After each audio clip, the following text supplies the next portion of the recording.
Bonjour, c'est Maria la poétesse, conférencière, artiste peintre et qui fait des objets de décoration.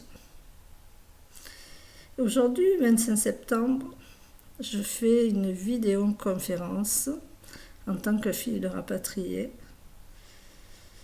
Et j'espère que ma vidéo vous plaira. Il faudra la regarder jusqu'au bout parce que je vais vous parler un peu de l'historique de l'Algérie, survoler l'Indochine et parler de nos amis harkis et rapatriés et de leurs déboires. Je commence ma conférence. À ce jour, ce samedi 25 septembre 2021, journée commémorative des rapatriés d'Indochine et des rapatriés harkis et contingent.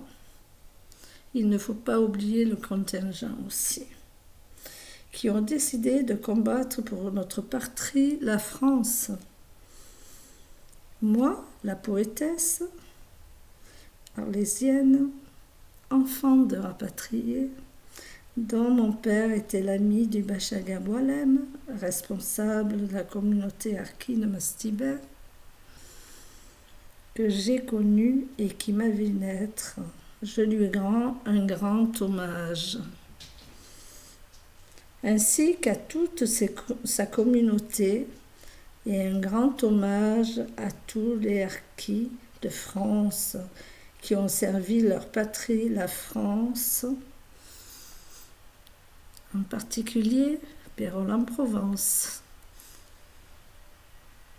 Il ne faut pas les oublier, ainsi que les harkis de la Loire. Mais tout d'abord, avant de vous parler de la guerre d'Algérie, un petit rappel sur nos engagés d'Indochine qui a débuté un an après la fin de la Seconde Guerre mondiale. La guerre d'Indochine, ou guerre d'indépendance d'Indochine, également désignée au Vietnam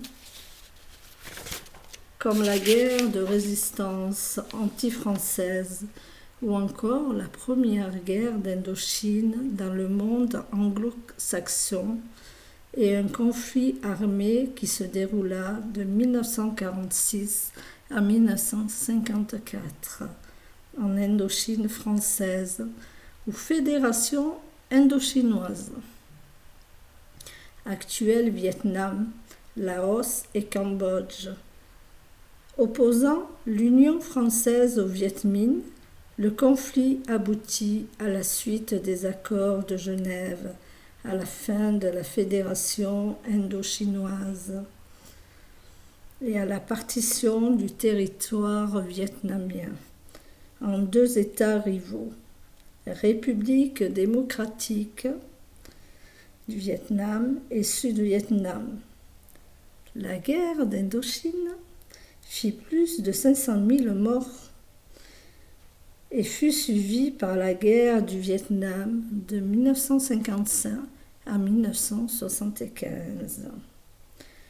Je vous parle de cette guerre car je me sens concernée. Un membre de ma famille l'a faite, le cousin de ma mère, engagé pour défendre sa patrie, la France. Et il est revenu de cette guerre atroce avec un poumon en moins. Des cauchemars toutes les nuits et des fièvres sans arrêt. Il a été marqué à vie, il en parle tout le temps. Les soldats, comme lui, étaient sur le qui-vive, restés plusieurs jours sans manger, ou ceux qu'ils trouvaient. C'est une guerre qui a été très marquante pour nos soldats et leur vécu très marquant. Maintenant, je vais vous parler, moi la poétesse, conférencière, artiste, peintre et créatrice de la guerre d'Algérie. Mais auparavant, vais vous lire un de mes poèmes sur l'Algérie.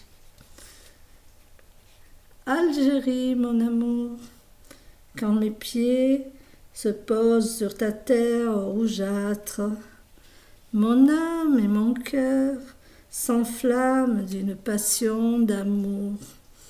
Vrai, unique, ton paysage verdâtre, ensoleillé, rendait mon âme et mon cœur, mon esprit, engourdi d'amour.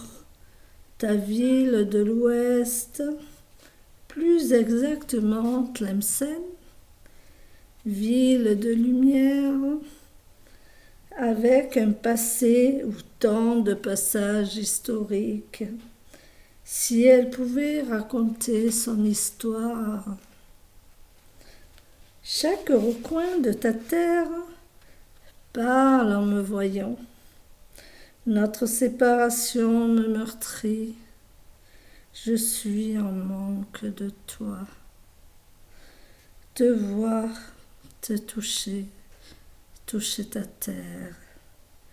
Profiter de ta mer ensoleillée. Me manque, je n'ai que mes yeux pour pleurer.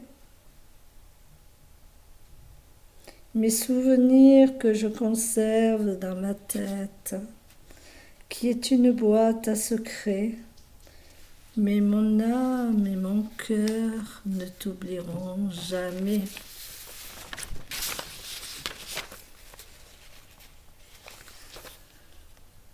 Lire ce poème pour vous me remplit d'émotions, ancrées dans mon cœur et mon âme. Avant de vous parler de ces glorieux soldats, je tiens à vous faire un petit récapitulatif de ce pays qu'on a surnommé l'Algérie. Si je commençais par le début, l'Algérie, pays paradisiaque de mes origines, avec toutes les richesses naturelles, très riches en histoire. Revenons à des décennies en arrière. L'histoire de l'Algérie s'insère dans l'histoire la plus large du Maghreb et remonte à des millénaires. Remontons le cours de l'histoire. À l'ère préhistorique, il y a eu plusieurs civilisations. Des paléolithiques qui sont les premiers berceaux de l'humanité, dont plusieurs sites ont été découverts dans le Sahara, qui était moins sec où s'étendaient de vraies savanes. Au nord du pays, de nombreux sites paléolithiques inférieurs, comme à Ain El Anesh, près de Sétif. Les plus anciens restent d'hominidés en Afrique du Nord qui ont été attestés. Le site le plus ancien en archéologie d'Afrique du Nord, l'âge des vestiges, est évalué à 1,8 million d'années, coïncide avec la période présumée de l'Homo habilis. Dans l'Antiquité, le territoire algérien connaît la formation des royaumes humides, avant de passer sous la domination partielle. L'arabisation partielle de la population de 1014 en 1152. Les Hamadides, qui sont une dynastie berbère, sanaïenne, qui règne sur le Maghreb central. De 1014 à 1152, la dynastie Hamadide est fondée. En 1014, pour Ahmad, un Bologine, second fils de Bologine, Ibn Ziri, en conséquence d'une scission territoriale du royaume ziride à la suite d'un conflit de succession. Ils sont parfois désignés comme Zirides Ahmadides, avec les Zirides dont ils sont l'une des branches. Les Ahmadides sont connus pour leur capitale fortifiée, la Qal'a des Beni Ahmad, cité médiévale prestigieuse dont les ruines sont classées au patrimoine de l'UNESCO. Sous la pression des Iraniens, ils vont chercher une nouvelle capitale et reconstruire la ville de Béjaïa, l'antique Salda, en 1067 sur la côte de Kabylie sous le nom d'Ansiria, du nom du souverain El-Nazir. Sous leur pulsion, Béjaïa devient une grande capitale méditerranéenne, un foyer de culture majeur et une place militaire d'où partent les expéditions maritimes vers le pays du Rhum, principalement la Sicile. Excusez-moi. Les deux villes sont alors reliées par un trique sultan qui évite le plus possible une plaine devenue difficile à contrôler. Les incursions des nomades, des zénètes de l'ouest et du sud et l'arrivée des Arabes hyaliens qui contrôlent les plaines font que l'arrière-pays échappe progressivement à leur autorité. De 1235 à 1556, les Zianides, en berbère Atzzian ou Al-Walid, en arabe Banu Abed al-Wad, sont une dynastie berbère zénète qui gouverne le royaume de Tlemcen, au Maghreb central l'actuel. L'Algérie entre le XIIIe et XVe siècle, les Banu Abed Awad font partie de la grande famille des Banu Wazen. Ces nomades des régions sahariennes occupent un vaste territoire pouvant atteindre les montagnes de l'Aurès. L'arrivée des Hilaliens au Maghreb les a probablement contraintes à abandonner ces régions et à aller s'installer dans la région de Tlemcen, avant que ces mêmes Hilaliens, sous-décimés par les Almohades, lors de l'effondrement de l'Empire almohade vers 1236. Le royaume de Tlemcen devint indépendant sous la domination des Zianides et du roi Yagmohasen ibn Zian ibn.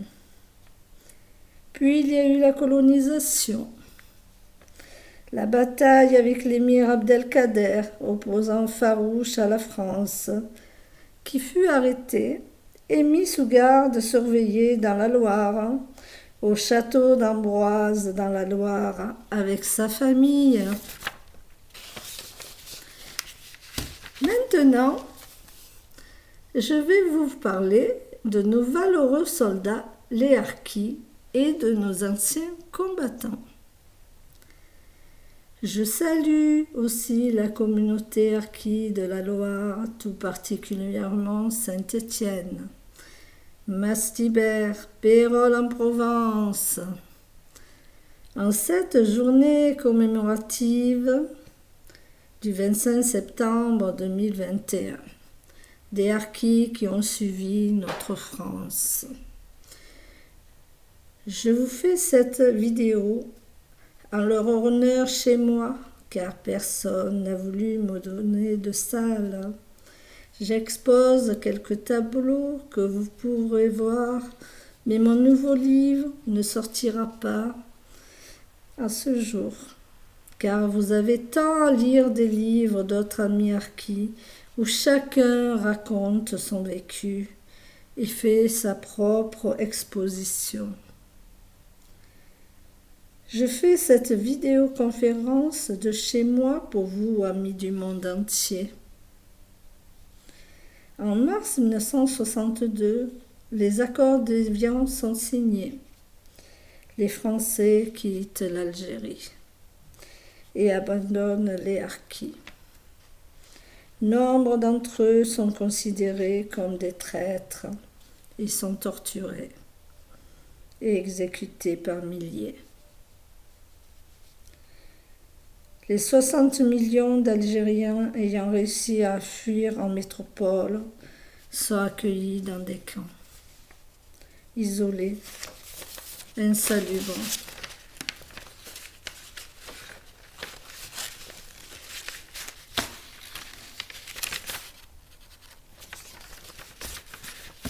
Le Bachaga Boualem, fils d'une ancienne famille de notables de Beni Boudouane, dans le département de Bonne, gradé capitaine pendant la Seconde Guerre mondiale, décoré par la croix du combattant et de la valeur militaire.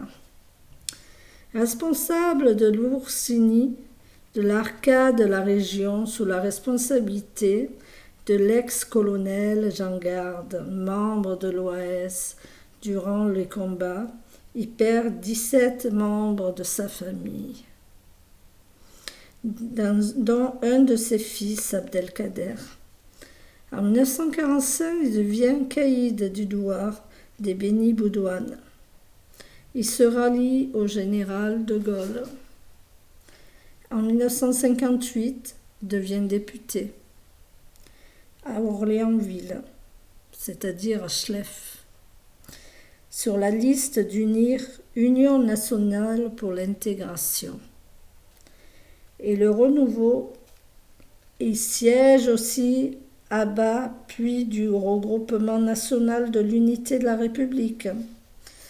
En 1959, il est maire de Beni Boudouane et conseiller général d'Orléansville.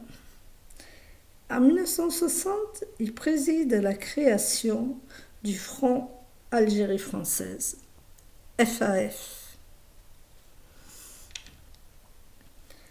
Rapatrié d'Algérie le 18 mai 1962, avec une maigre partie des harkis et sa famille, il se retire à Mastibert, à 18 km d'Arles.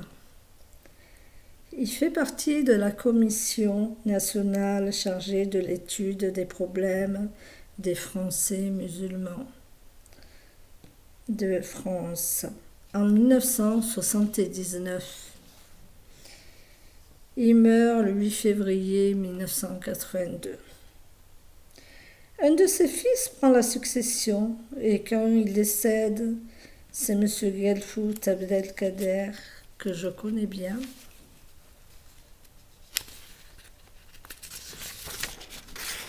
qui prend la relève. Et à l'heure actuelle, c'est le neveu du Bachaga Ali Boualem, neveu du Bachaga, qui a pris la relève. Mais l'a-t-il toujours? Ça fait 2 ans que je n'ai pas vu Mastibert et Arles. Je vous le dirai à une autre occasion. Maintenant, je vais vous parler des camps. À leur arrivée en métropole, les harkis sont pris en charge et partagent divers camps.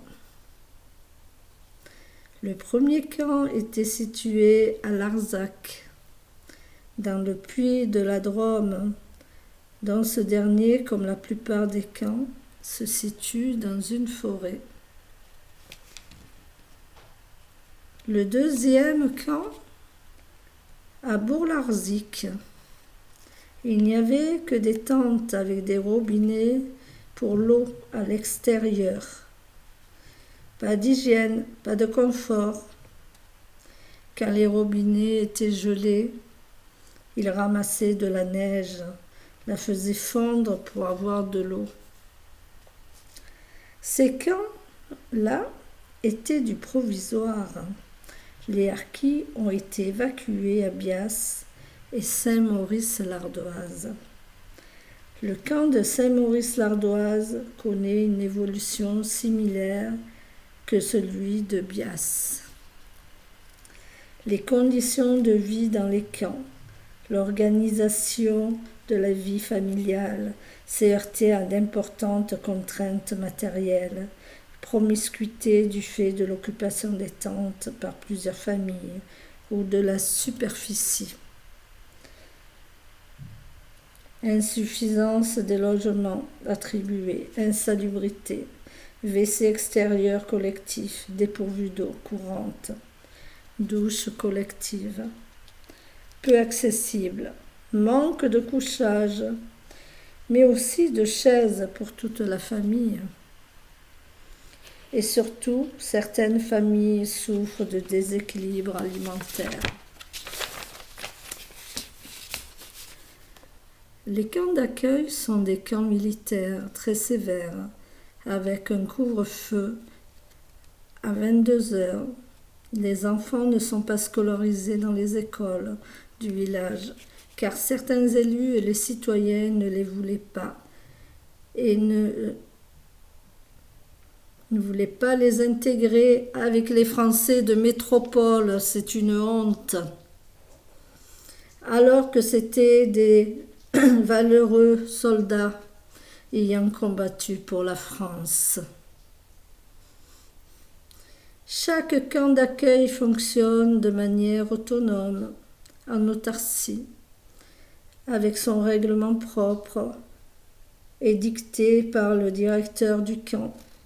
C'est ainsi que le règlement intérieur du camp de Bias impose aux familles la levée des couleurs et le couvre-feu à 18h ou 22h, selon les sources.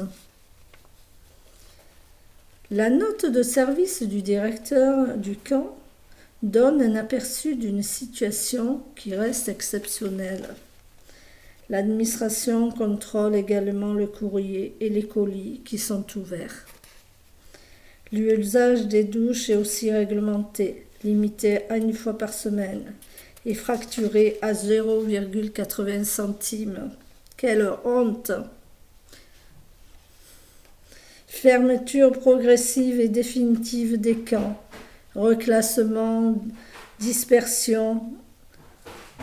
Assez rapidement, certains anciens harkis ont pu s'établir à l'extérieur de ces camps, soit pour aller vers d'autres structures encadrées, comme par exemple les hameaux de Forest, soit pour s'établir en dehors de toute structure. Par exemple, dans le village de Saint-Valérien, dans l'Yonne, grâce à des initiations privées et du soutien du ministère des Rapatriés en 1964. Dans la Somme, des familles, les Kabyles originaires de la commune d'Iflissem,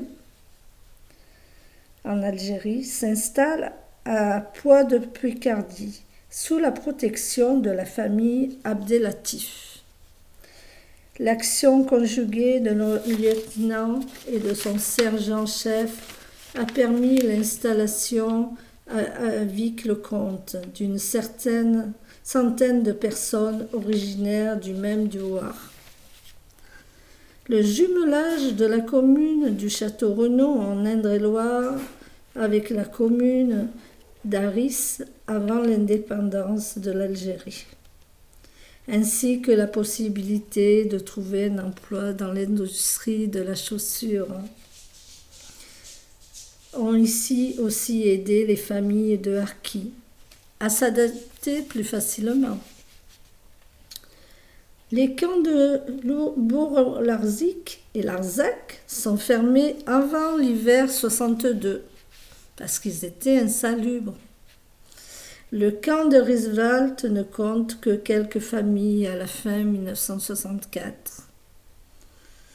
Familles jugées inaptes à tout reclassement. L'armée ferme alors le camp et les familles s'installent à proximité. Immédiatement, du camp Joffre dans un hameau appelé Cité du Réard, dont la construction est décidée par le maire de Roosevelt.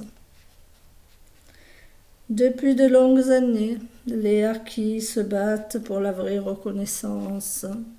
Ce dossier explosif, où le rapatriement et le dépouillement de leur aide financière dans les camps, les taxes, la maltraitance, le mal accueilli des élus, de la population française. Le génocide, les enterrements d'enfants sans sépulture et l'abandon des Harkis par le gouvernement français qui se sont fait torturer et assassiner. Cette reconnaissance nationale, ils y ont droit. Tout doit être régularisé à leur valeur. Eux, les oubliés de la République, qui, pour les calmer, leur donnent au compte-gouttes en faisant en 2019 une commission avec des représentants qui n'ont pas osé expliquer les vrais problèmes. Car la population harkie se sent oubliée, alors qu'ils étaient là pour défendre leur Algérie française, leur patrie, la France. De plus, le gouvernement leur doit les mêmes honneurs qui ont donné aux soldats français et qu'on arrête de les appeler traîtres. Harkis ne veut pas dire traître, c'est le nom de leur tante quand ils étaient soldats et qui s'appelaient les Harkas. Tout ce que je vous ai résumé dans cette élocution, dans ma conférence vidéo, c'est mon ressenti à moi, la poétesse conférencière, artiste peintre et créatrice, dont un cousin de ma mère a fait l'Indochine et l'Algérie, et l'oncle de ma mère qui est mort pour la France, notifié en rouge, dont personne n'en parle,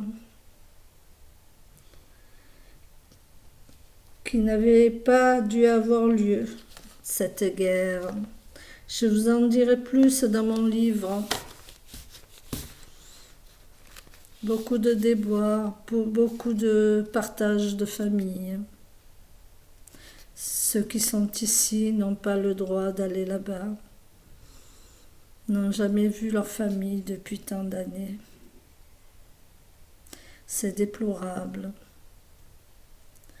Cette guerre a aussi départagé les pieds noirs et les Algériens. Cela a formé une forme de racisme. Mais en ce jour, c'est un jour déplorable. Autant de millions d'Harkis qui sont morts. Je tiens à vous montrer mon livre que j'ai fait l'année dernière parce que je n'ai pas encore sorti le nouveau. Voilà.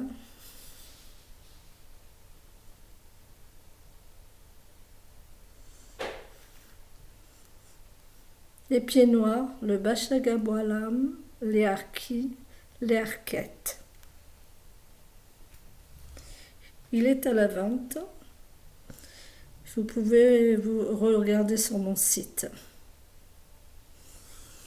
Par contre, je tiens à vous montrer des dessins que j'ai faits sur la commémoration.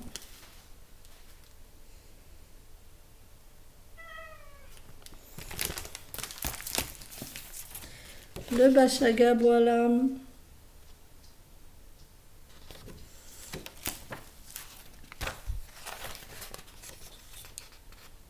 de Bachagaboilam. Pour les pieds noirs, ça va leur faire plaisir. La Vierge.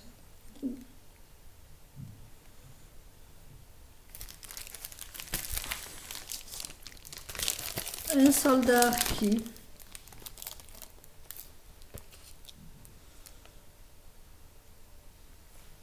avec son fusil.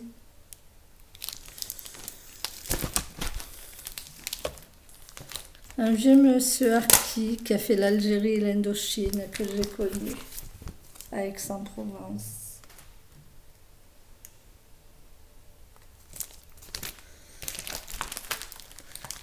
Les tantes.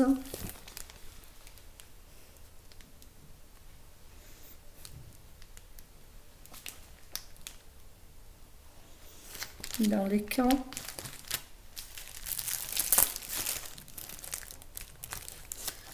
Un colloque que j'ai fait une caricature.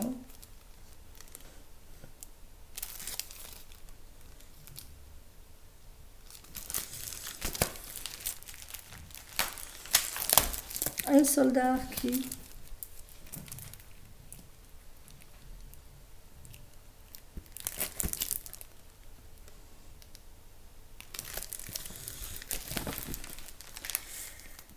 une soldat arquette, on n'en parle jamais, donc j'ai fait un poème.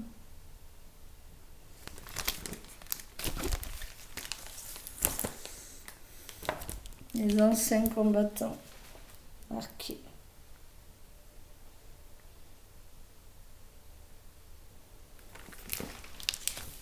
Tout cela est des caricatures.